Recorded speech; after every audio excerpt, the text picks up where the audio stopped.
බුදුහාමුදුර අපිට උගන්වලා තියෙන ලස්සන ගේක ඉන්න මැරෙද්දී ඒ ගෙදර දාලා යන්න වෙනවා කියන එක හිතට දීලා. හොඳට ආයත්තන් වලින් ආභරණ වලින් සැරසෙන්න. දවසක මේ කුණු කය දිරනවා කියන අදහස ඔළුවට දීලා. ඒකයි බුද්ධ ආගම. එහෙම නැතුව පින්වත්නි මේ සියල්ල අතාරින්න කතා නෙවෙයි. එහෙම අතාරලා ඉන්න බෑනේ අපිට. යථාර්ථය තේරුම් ගන්න. මිනිස්සු හැම මොහොතකම පින්වත්නි සිතෙන් ඇති බැඳීම දුරලණ්ඩයි උත්සාහ කරන්නේ.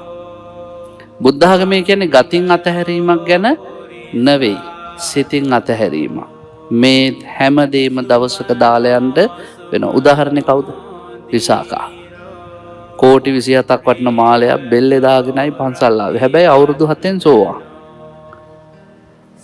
ලස්සන කොණ්ඩ මොස්තරයක් දාලා ලොකු ගවුමක් ඇඳලා යාළු මිත්‍රව 500ක් විතර පිරිවරාගෙන ගීසින්දු කියයි ආවේ. හැබැයි සෝවාන් අවුරුදු 7. කසාද බැඳලා ළමයි 20ක් හැදුවා. සෙක්ෂුවල් ලයිෆ් එක නියමෙටම තිබ්බා. හැබැයි සෝවාන් අවුරුදු 7. දැන් අද කාලේම විසාක වගේ කෙනෙක් ඉඳලා හාමුදුරු කෙනෙක්වත් මේ නෝනත් සෝවන් කියලා ඉවරයි. එහෙනම් හාමුදුරුවන්ටත් ජෝඩු කරලා. එයයි මේ හාමුදුරන්ටත් මොලේ හොඳ නැහැ.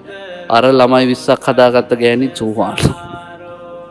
මේ ලෝකෙ පිමන් සෝවාන් කියන්නේ සුදු අඳින අය නෙමෙයි, බිම්බලන් යන අය නෙමෙයි, ආභරණ අඳින්න නැති අය නෙමෙයි, කනට ඇහෙන්න කතා කරන අය නෙමෙයි. සෝවාන් කියන්නේ සක්කාය දිට්ඨි විචිකිච්ඡා සීලබ්බත පරාමාස කියන සංයෝජන තුන දුරු කරපුවා. සෝවාන් අයටත් කාමයේ ඇත, පටිඝය ඇත. ඒක නැති කරන්නේ අනාගාමි මට්ටමේදී. අපිත් එක්ක බස් එකේ ඉඳගෙන යන්න පුළුවන් සෝවාන් මිනිස්සු. අපිත් එක්ක ඉඩමේ වැටමායිමට රණ්ඩු වෙන්න පුළුවන් සෝවාන් මිනිස්සු. අපිත් එක්ක එකට එළවලු තෝරනවා වෙන්න පුළුවන් මාකට් එකේ සෝවාන් මිනිස්සු. කවදාවත් බාහිරින් තේරුම් ගන්න යන්න එපා. බල්බ් මාලාවක් එන්නේ නැහැ ඔළුවට ඒ සෝවාන් වුණා කියලා. සෝවාන් වෙද්දි හිතයි හැදෙන්නේ. ඒගොල්ලන්ට මමය මාගේ කියලා මහා දැඩි ඇල්මක්